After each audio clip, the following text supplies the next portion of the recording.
Translation is not only across languages, but across images, experiences, and emotions. Daisy Rockwell paints, writes, and translates. Tiffany Tsao has a multi-hyphenated legacy from 3 continents. Both are gifted translators. In conversation with author and literary editor Kanishka Gupta, the intricate process and aesthetics of cultural translation is discussed in candid detail. Our first speaker is Kanishka Gupta, a literary agent, writer, and publishing commentator. Founder of Writer's Side, the largest literary agency and consultancy in South Asia, he is credited for single-handedly popularizing literary representation in the subcontinent.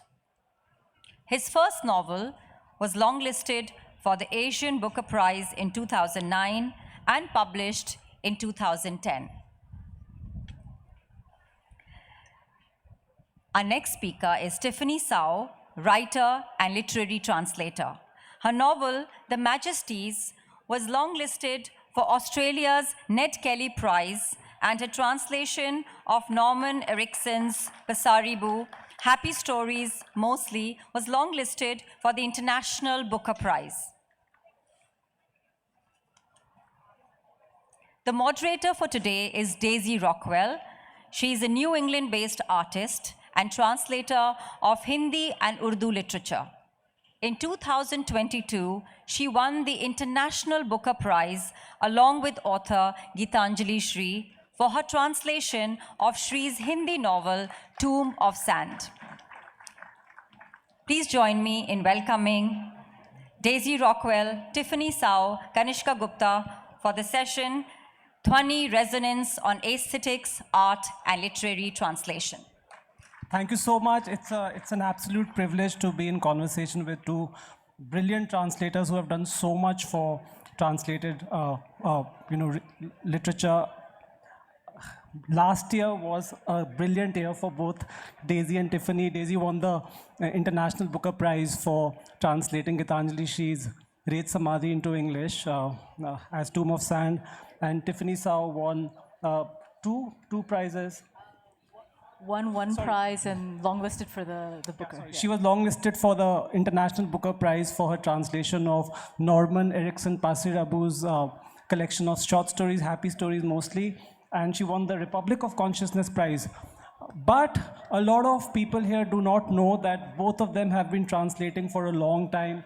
Daisy has been translating for 25 years. Tiffany has translated 3 works previously. So my first question to both Daisy and Tiffany is to talk about how they got into translation and the process of translating some of their earlier works. Well, I started out in graduate school, actually undergraduate year. I was in a Hindi class where the professor asked us to just try our hands at literary translation.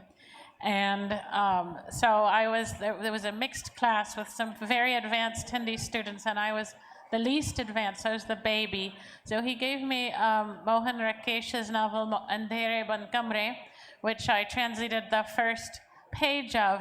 And that experience stuck with me. I just felt like it was the right thing for me to be doing. It was kind of that moment when I found my powers, as it were. And even though I didn't go on to really publish any work, that was probably 1990, and I didn't publish any work until about 2013, because publishing is the path from translating or writing to publishing can be a long and arduous one, so I had many pitfalls on the way, but that was when it started. Yeah, so it actually came about because I quote unquote failed in another aspect of my life. So I used to be an academic teaching English literature at a university, but also researching Indonesian literature. And the working conditions for my contract at the time were just so bad, and then the contract ended, and I decided that I didn't want to continue in academia at the university. So at the time I began volunteering for a literary translated literature journal called Asymptote. And at the same time, because my novel was being represented by my agent Jayapriya Vasudevan, who's in the audience there, she had asked me to translate some samples and suggest Indonesian writers for her to represent. So I began doing that, and that's how I got my first contract for my first novel to translate. Can I add, because I'm also a failure at academia, and one of the reasons why I didn't publish any translations for a long time is because translation is actually looked down on in academia. You don't get points or credit for producing published translations, and it's considered kind of a hobby or a waste of time. And so it was only when I too decided that the path was not working out for me that I was able to turn back to translation. So in some ways that's, if you're looking for a path to translation, you could consider failing at academia. So Daisy, I wanted to ask you about the meaning of a word in the context of literary translation. It's also part of the title of our panel, and it's Dhwani. You write very elaborately about Dhwani in your translator's note in Tomb of Sand, that how for some writers, the sound of words and how they echo each other holds more significance than the dictionary meaning, the literal meaning. So tell us more about what Dhwani means in the context of translations, and also while you translated a work like Tomb of Sand.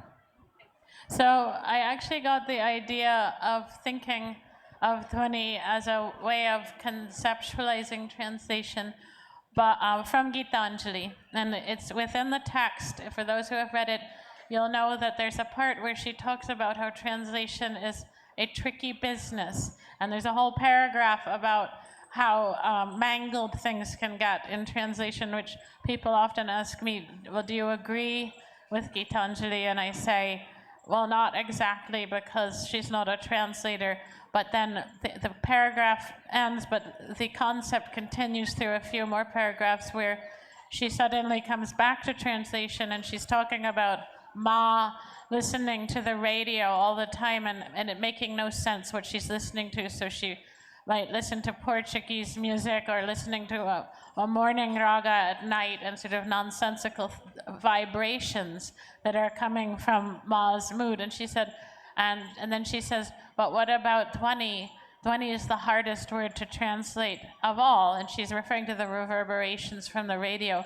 But that was how I came to think of translation as Dhwani, because there's a lot in Tomb of Sand that you can't translate literally, or it'll make no sense at all, because she'll come up with a word that reminds her of another word that reminds her of another word, and it's like poetry. So it's about the assonance and the alliteration. And we, after discussing this, Geetanjali said she wanted me to play with language the way she had. So I had to find the Dhwani of her language rather than just going into a dictionary and putting the exact meaning for everything. And I have come to think of Dhwani as a much better way of conceptualizing translation than a lot of other models I've seen. Tiffany, my next question is to you.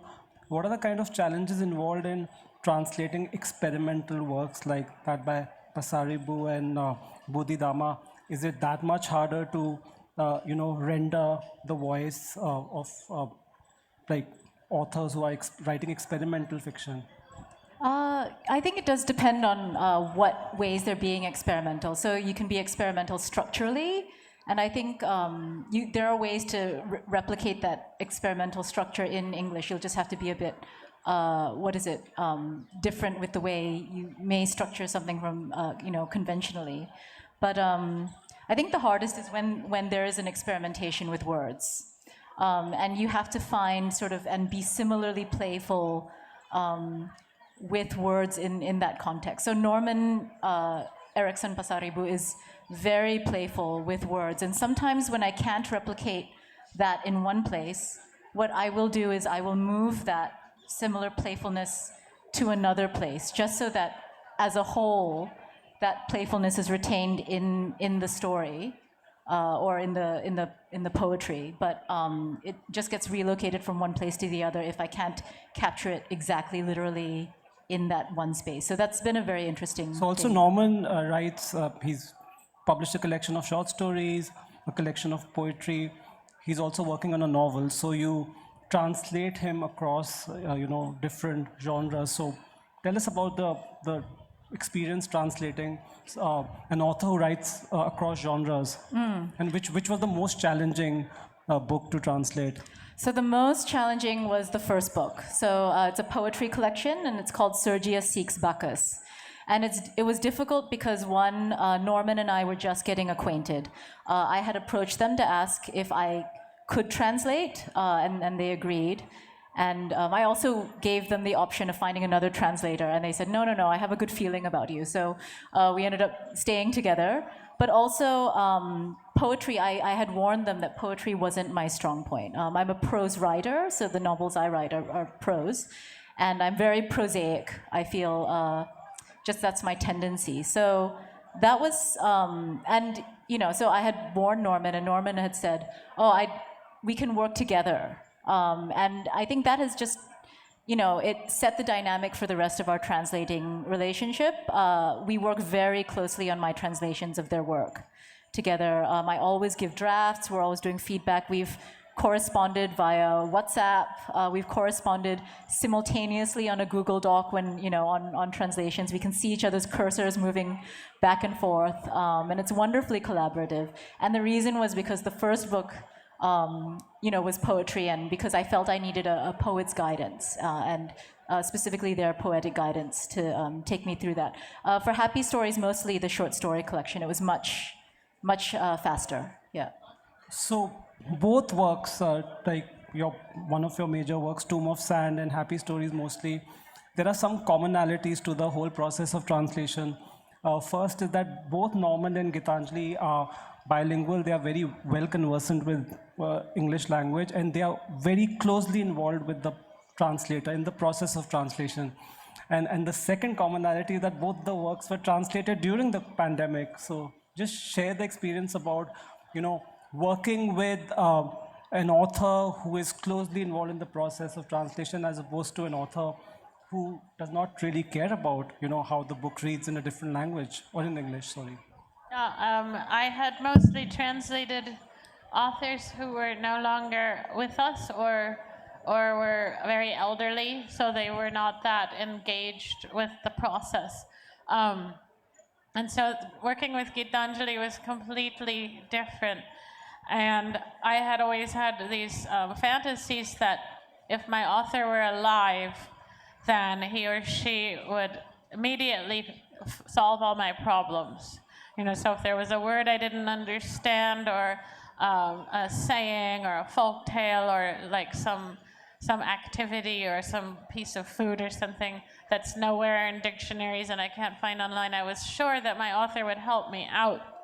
And so I was surprised to learn that that's not always the case, that even though Geetanjali speaks perfect English and just wrote this book, there's so much that's instinctual about the way an author creates their work that they don't always have the answers. And so we would have these very roundabout email conversations where I was forced to ask her what she was thinking, what made her say something a certain way, and she wouldn't really know what the answer was, so I'd have to keep pinning her down, which I felt like was an unfair thing to do to an author. I would prefer that she would not have to explain exactly how a brain is like a jalebi, but I had to make sure that I understood how the process was working.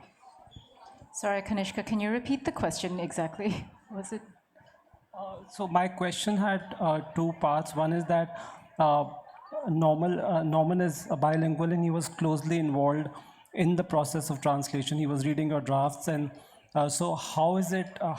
What kind of challenges does that pose, to a translator, and how does it even benefit a translator when the author is also conversant with the language in which his original work is being translated? And the second question is about the pandemic, and the kind of challenges that translating a work during pandemic pose to you.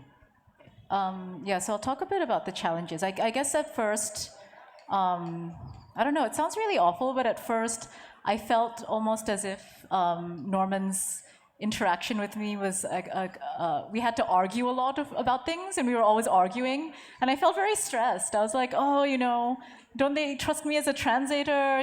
Why doesn't, but actually we synced after that, and we became really good friends, so it just became like not arguing as debating, but just such conversing. Good friends that Norman is translating one of her novels from English into Indonesian. Yes, that's correct. Yeah. But about the pandemic, oh my goodness, it was so stressful. Okay, I want to hear actually about your. It was so stressful. I have 2 young children, and at the time they were aged 2 and 5.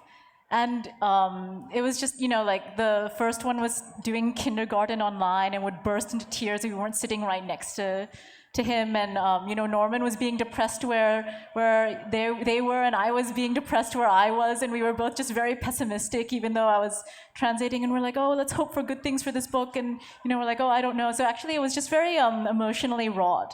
I think you can sense that. And it actually might have been a good thing for the collection, happy stories mostly. So, just a spoiler, they're not happy stories.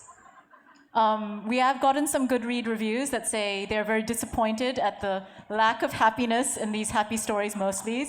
Yeah, and in fact, it's meant to be ironic, but it was very funny because Norman said that the reason he chose that book is because for his very first book, which hasn't been translated into English yet, someone, said that, oh, someone should name these like very depressing stories because they're so depressing.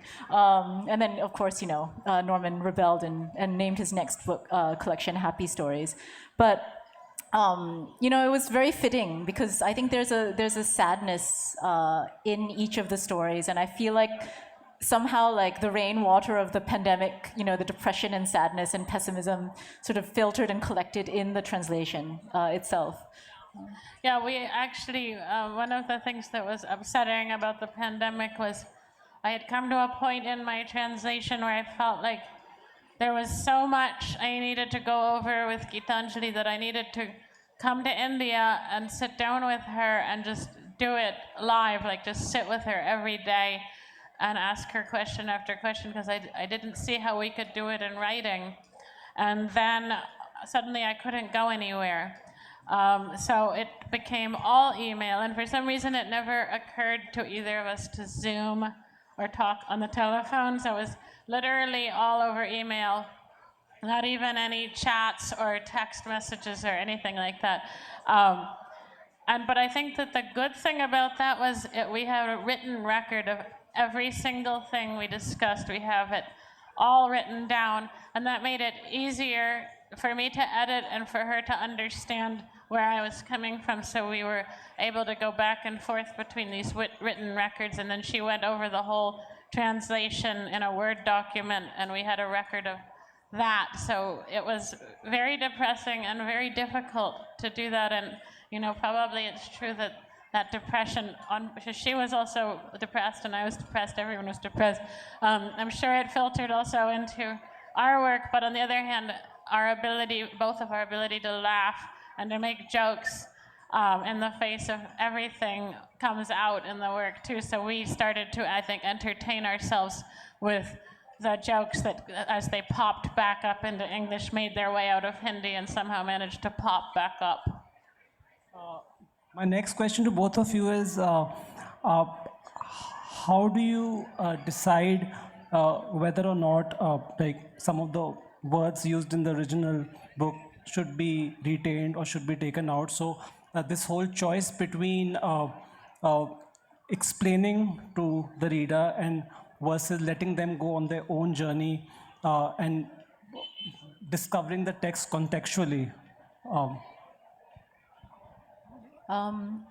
Yeah, so I would say before I began working with Norman, I was much more a fan of gloss or of finding a translation. So I didn't use as many words from the original unless I was dealing with for something very specific, like food, for example, because I hate it when food is translated because food is such a I don't know, it's such a visceral thing that when you translate it, it's just, lost. It becomes like something curry, and you're like, that's not very specific or appealing at all. But with Norman, I think I began, just letting go and being more playful at their encouragement. And so you'll find in Sergia Seeks Bacchus and in Happy Stories mostly a lot more untranslated terms. And part of it is because rhythm and melody is very important in Norman's work, not just in the poetry, but also in the prose. So to add glosses, in some cases, it's just too much. It breaks up the rhythm, it breaks the sort of sensibility or atmosphere in some particular passages. So that's usually when I decide to just keep the original untranslated and without a gloss. I think it's the same for me, and it was also, though, I think, a process where there were certain words that Geetanjali hated to see departing from her book. It was, she's very close to Rate Samadhi, and she hadn't finished it that long ago. It was very hard for her to see some of her language slipping away. There's certain words that she felt like that had to stay. And so we would argue about some of these things and come up with solutions and argue again. And I would try to for special words, certain special words like samadhi or kalptaru, I tried to bring them into the English text, even if I did translate them, to make sure that the readers who know these words, who read in English, would still find them there, and also because to help Geetanjali sort of manage the loss she felt of seeing the book transition into an English incarnation, as she calls it. So Tiffany, as a translator, you have to steep yourself in the works of another author.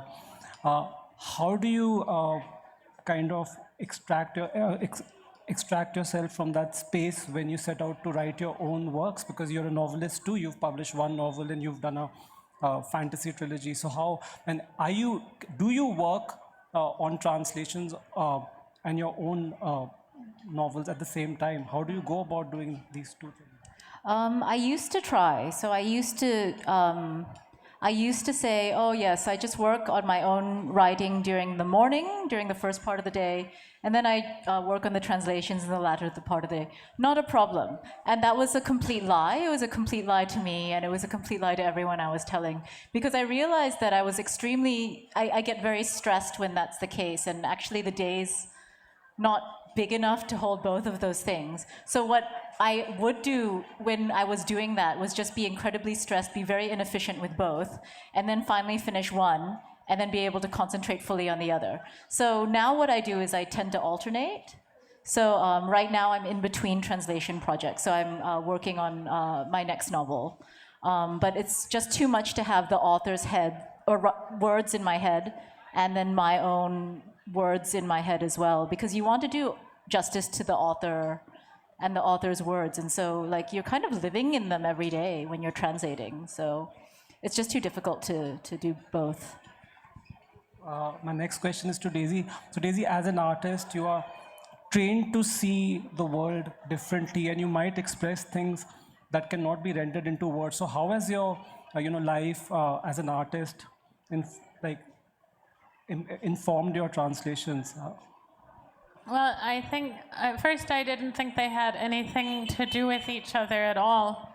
But over time, I've seen a lot of parallels. And one that I like to bring up is when I paint a portrait of somebody, which I have done a lot. I spend a lot of time making it just right, trying to really capture exactly what the person looks like. But then there's a certain point when I say goodbye to that person, and I move into simply interacting with the painting as its own separate thing. So I say goodbye and sorry to whoever I'm painting, even if I don't know them. And then I am making sure the painting can live on its own. And if you are familiar with portraiture, you know that if artists don't do that, then the person they're painting can look sort of dead, like a medical textbook drawing, because they're not being brought alive. You're just trying to get this accuracy of lines and shapes. And I think the same is true of translation, that if you don't say goodbye to the original text at some point, you will end up with a kind of a dead translation that can't survive on its own. You need to give life to the translation and let it live in the new language. Another question for you, Daisy. You translate from both Hindi and Urdu, two languages that have so many similarities. So tell us about this experience of translating from two languages which are so similar to each other, and the many convergences and the divergences. Well, I often translate authors from similar periods. So my favorite period is authors that were writing in the 40s and 50s and 60s in India and Pakistan. And many of these people knew each other, and they were part of the same kind of progressive collectives and so on. So there's many echoes, even if you're translating from Hindi or Urdu, and even if some of these works are not comprehensible to the other authors, you can feel the echoes. But I think the longer we get from partition, especially, you start to see more and more convergence, because people on each side of the border are no longer able to read each other's works, and there are all these movements afoot to bring in more coined terms for Urdu to get rid of Sanskrit and bring in more Persian and Arabic, and on the Hindi side to get rid of the Persian and Arabic and bring in more Sanskrit. So there's a divergence that starts to happen. But you also see with Hindi is a much younger literary language than Urdu, because it's really just Hindi as it is now. Khadi Boli Hindi, written in the Devanagari script as a literature, is fairly young compared to Khadi Boli written in the Urdu script. And so I like to say that Hindi, modern Hindi literature, is kind of like a raucous teenager that's experimenting and a little bit crazy and breaking up grammar and breaking up narrative traditions, whereas Urdu is sort of this stately lady that follows all the rules and all the words are in the dictionary. So even though I feel like my Urdu is weaker, my vocabulary is weaker, I feel it's easier to control the process of translation. My question to both of you, how difficult was it to get Tomb of Sand and Happy Stories Mostly and Budi Darma published internationally, because they are not the kind of books that Western editors and readers normally expect from other parts of the world?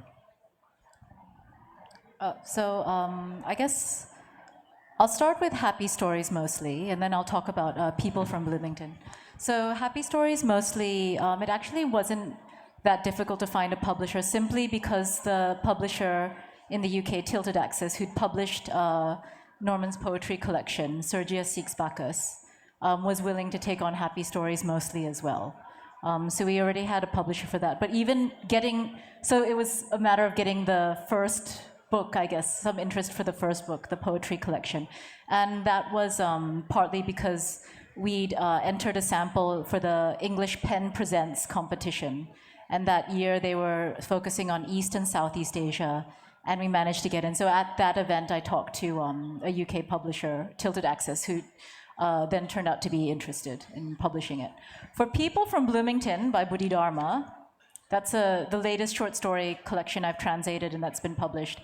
That was, I'd say it was more difficult initially in the sense that me and the agent who represents my translations, Jayapriya, had to really think about how to craft the pitch and the proposal and who to target. I guess, who would, simply because sometimes I don't know if you've experienced this issue, but sometimes translations are seen as armchair travel, especially from like underrepresented regions or countries. So for Indonesia, right, people are interested in works from Indonesian writers because they want to learn more about the culture or the traditions, or get a insight into the country itself. And People from Bloomington is actually set in the American Midwest. There's no Indonesian character in the book. In the Yes, entire that's collection. right. That's right. And they're all of the characters except for one it's a very fleeting mention that they're a foreign student, but Indonesia is nowhere in the book at all. So I had flagged this to my agent as well, and we were saying like, okay, so how will we go about, saying like, oh, buy this work by an Indonesian writer, but it's about the American Midwest and set in Bloomington. So that was the issue for that particular book. But I'm so glad that Penguin Classics acquired it and that it's been able to now get on the long list. Long list of the Penn Prize. Congratulations. Yeah, that's right. Yeah, People from Bloomington is a brilliant book, and I recommend it really highly. As an American, I love reading these American stories written by an Indonesian and translated. I think it's kind of mind-blowing as a book. But yes, it's really hard to get anything from South Asia and probably Southeast Asia translated and published outside of Asian regions, outside of the Indian subcontinent. And I've been trying for many, many years, and really the origin of Tomb of Sand and its success is the same as what Tiffany was saying. It's Tilted Axis Press, and Tilted Axis Press was founded by Deborah Smith, who won the 2016 International Booker Prize for her translation of the Korean novel The Vegetarian. And her reasoning behind starting this press was to literally tilt the axis of Western publishing towards Asia and towards Africa. And so it's a very activist press. Its whole philosophy is dedicated to bringing these voices that we don't hear outside of Asia and Africa to a Western audience. And so she was scouting this book. She was scouting for Hindi literature to translate, and she read some of Geetanjali's previous stories and books that had been translated.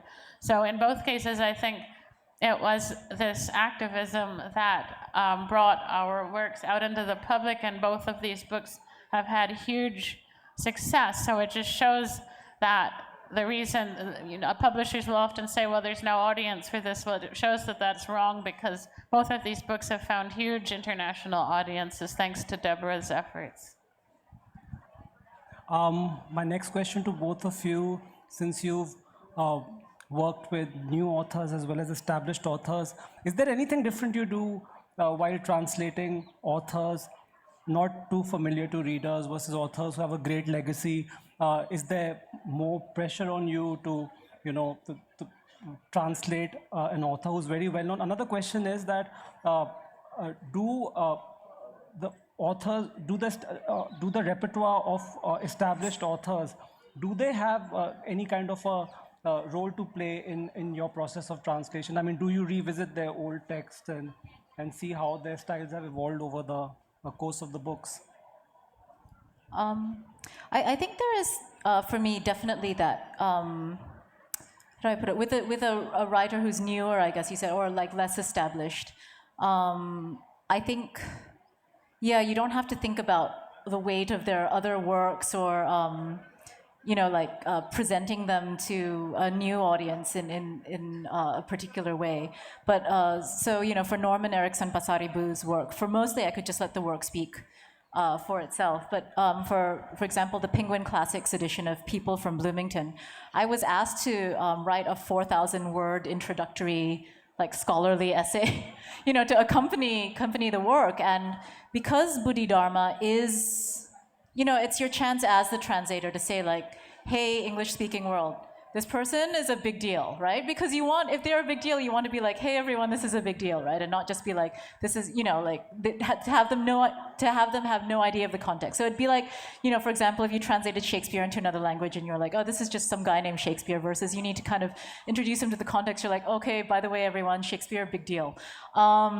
So, for that introductory essay, even that took months to write, and I was reading all of Budi Darma's older work, and I was looking up things from the archive, and, I don't know about in India, but in Indonesia, sometimes that archive work is really hard to find, so I was asking him to dig through his archive of, newspaper clippings and looking through, getting really old copies, like 1947 editions of like old literary journal, and photocopying that and looking through that for content for this essay and for all the footnotes I had to write as well. So I would say there was a big difference. I mean, it's the same, I think, but this is also because we're both trained as academics that we feel that burden to contextualize an older classic author. And my first few translations were of Upendranath Ashk, about whom I had written my dissertation.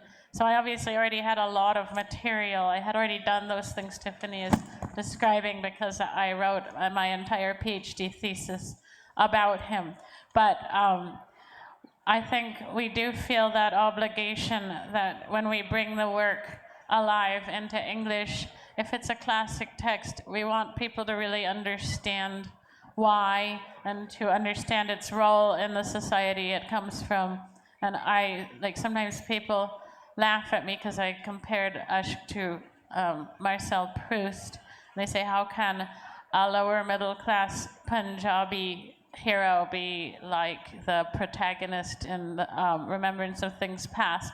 But for me, it's not that I'm trying to sell the book as Proust, but more that I want you to understand that the same kinds of dynamics are at work in the book. So we do make these comparisons sometimes, not so much to sell it, but to contextualize it to help Western readers understand the role or like how this work comes across in its original milieu.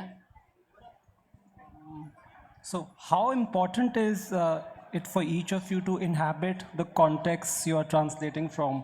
How do closeness or distance from context play a role in translation? Tiffany, you mentioned that traveling to Indonesia and spending time, with Norman, and also like some of the settings of his stories helped you in the process of translation. Yeah, so I got the chance to visit Norman where they live and where they grew up, and a lot of things have changed since their childhood, but we still managed to go around, and I think it's just all of this process of soaking everything in. And I think also for Norman, I think what's very important is because they're a queer writer, and because I don't want to, and I'm straight, and I don't want to, and we're from very different backgrounds. He's from working class background. I'm from my family's very well-to-do, and I grew up very privileged.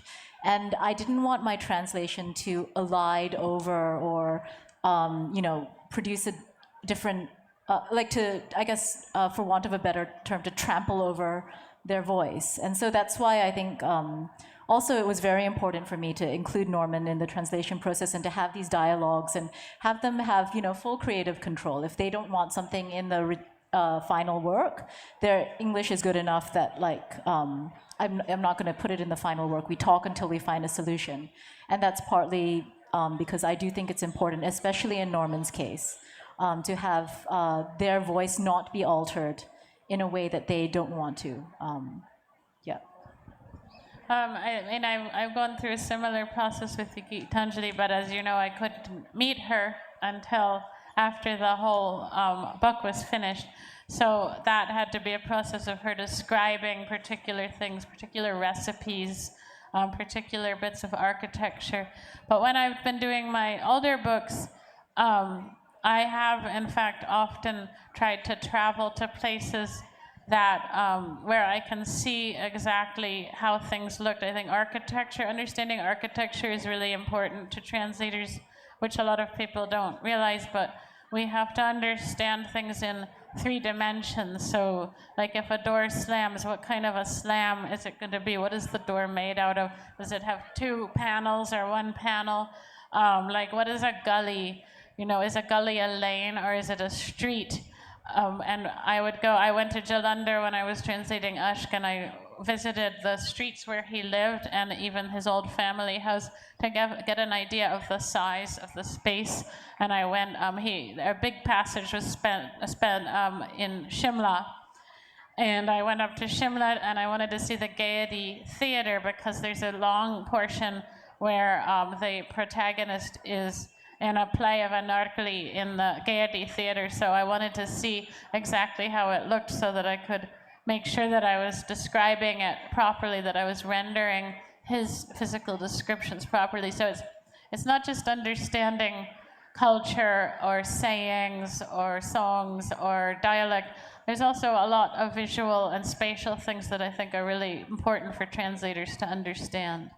We're running out of time, but one last question. Daisy, you've mentioned in many of your interviews and talks that you see translators as curators, and that readers should pick up or like not pick up a book based on what a translator, the name of the translator, and what the kind of books they've translated in the past. So I just wanted you to expand on this whole concept of translators as curators.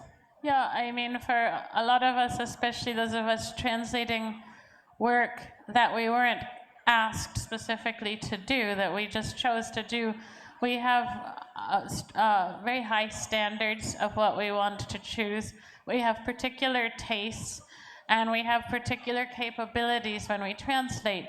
And unfortunately, bookstores and even online stores don't organize anything by translators, so it actually takes sort of an avid translation fanatic to figure out sometimes what their favorite translators' works are. And I would love to see bookstores have a translation table or a translator of the month, because when you go into a bookstore and you look at the spines, it's all going to be the author's book, so it takes quite a lot of doing to figure it out. And your translator is a curator, so it's like finding a list of books that has something in common, not just in style, but in a kind of artistic or historical or political concerns.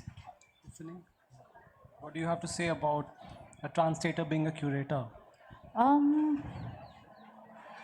don't know, just what Daisy said, basically. I mean, I guess because I'm in the translation community, like we kind of organize ourselves, like, books by translators. Oh, these are Daisy's works. Oh, these are Anton Her's works. Or these are Arunava's works. No. But all the books that you've translated so far, they are experimental in nature. Like before Budi, Darma, and Norman, you translated Lakshmi Pamonchak, who's also experimental. So I would say that readers would expect you to maybe do the same kind of translations. Yeah, not necessarily. My first novel was not experimental. I would say D. Listari's Paper Boats, which I love. It's very, like a fun read and stuff, but it's very different. Lakshmi's work, I don't know if I would call it that experimental, to be honest. I mean, it's not saying experimental good or experimental bad, but I do feel, translator as curator. I try actually to be quite open in what I'm looking at to translate, but I'm also just one person, so I actually have reached the stage where I'm not actually looking out that much for new work or different authors to translate. I mean, that sounds really terrible, but I feel like I have quite a full plate. I think what's really interesting is actually if you ask translators what translated works they like to read. I think that can be helpful, and also asking them what they think about the translated works that have been translated by other translators from their particular language or country. I think that's a useful thing to ask translators as well. We can take questions now.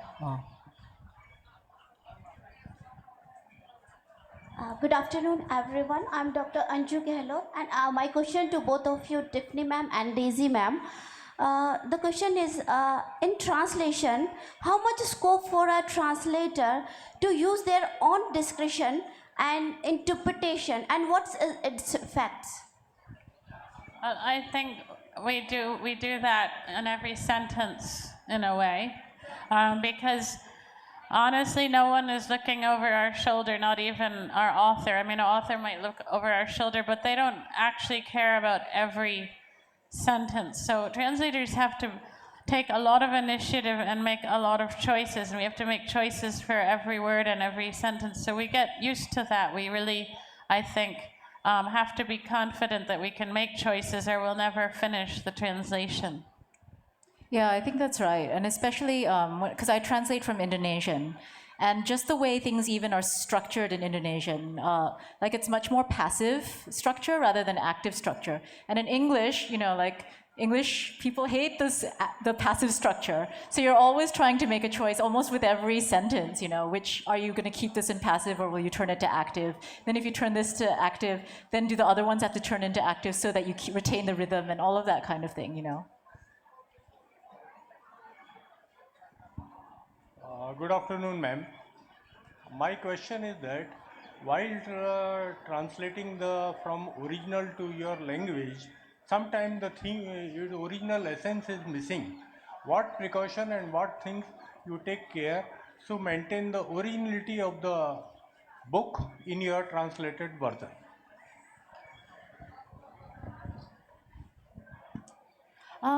For me, one strategy, if we're talking about practical strategies, one thing I do often when I've finished the near final draft of a translation is I'll read the original, and then I read my translation and see if that feeling is still there. And sometimes I end up honing or polishing at that stage to make sure that essence or that feeling has been preserved, at least for me, because sometimes these things are subjective too. So that's the difficulty, yeah. I think it's also, again, a question of confidence. The translator has to believe in themselves and take risks and believe that they are somehow going to find a way to convey the original meaning. And there are all different ways to do that. And I think that's what a lot of non-translators don't understand, is that it's not simply a case of accurately bringing each word in. There's feelings and there's rhythms and there's all different things that exist in the text, and we have to be aware of where that originality, where the ras, you know, where the dhwani lies. Time for 2 more questions. We have time for 2 more questions. Yeah. Thank you, sir. So my question is in 3 parts. The first one is for Daisy ma'am. What was your experience with translating the title from Samadhi to Tome? What was your journey, how you came with this word tome for Samadhi as an perfect equivalent? Second is, what is the place of translation theories in the literary translation world? The theories by, let's say, Friedrich Schleiermacher or Walter Benjamin, what's the place of these theories? How important it is for the translators, especially literary translators? And the third is, how important is for translators to empathize with the author? That's it. Thank you. Okay. I'll answer the second one first, which is that translation theory, at least to me, is of no importance at all because it's not written by translators, so I don't read it and I don't really know what they're saying. The third one, how important is it to empathize? It's extremely important to do that. If you can't empathize, I don't think you can capture the original. And the first question is harder. How did I come to Tomb of Sand? Why did I choose, I'm always asked this, why did I choose tomb for Samadhi when tomb is just sort of one of the little meanings, not even one of the more important meanings of Samadhi?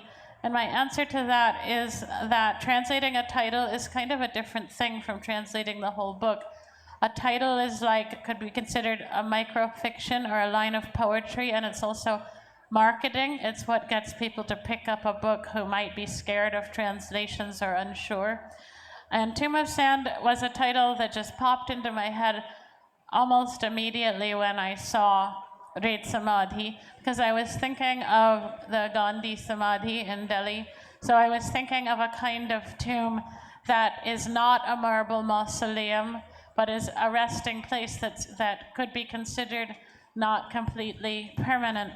And of course, if it's made of sand, it can't be made of marble. So it gives you a question, it causes a question to come into the reader's mind of, what does this mean? How could a tomb be made of sand? And that question is like a story, and that story is what makes you want to read the book, because you want to think, how does this happen? How is there a tomb made of sand? I think we've run out of time, but thank you so much for your time and your brilliant insights, and let's have a round of applause for Daisy Rockwell and Tiffany Tsao. We would like to thank Daisy Rockwell, Tiffany Tsao, and Kanishka Gupta for this lovely session. We thank ABP Live for their support. Ladies and gentlemen, Please join me in giving a huge round of applause to thank Daisy Rockwell, Tiffany Tsao, and Kanishka Gupta. Tiffany Tsao will be signing books at the book signing desk located on my right. You can purchase your copies from Full Circle. Please help in keeping the festival venues clean and dispose of your waste in the waste bin placed across Hotel Clark Amer. Our next session is at 3 p.m. Breath of Gold, session 177, Hari Prasad Chaurasya and Satya Saran in conversation with Sanjoy K. Roy. Please subscribe to the Jaipur Literature Festival YouTube channel to access all the sessions. And we'd love to hear from you on our social media, so please tweet using hashtag Jaipur Literature Festival 2023 and tag at Jaipur Lit Fest.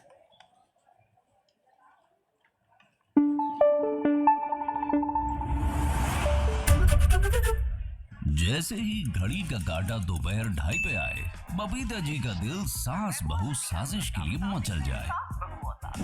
और ये है इनकी बहू, पूरे दिन office की tension हो जाए गॉन जब ये करें अपना फेवरेट शो फ्री टाइम पे ऑन। इनकी तरह आप भी देखिए अपना फेवरेट शो अपने टाइम पर और डाउनलोड कीजिए एबीपी लाइव ऐप अपने स्मार्ट टीवी पर। ये हैं शर्मा जी, जिनको खाने में स्वाद तभी आता है जब दिबांग पूछते हैं तीखे सवाल। अब ये हैं इनके पड़ोसी बनर्जी साहब।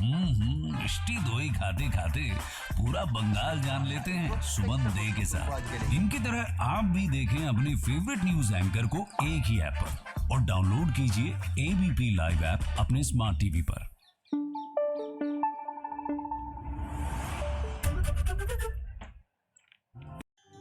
दे रे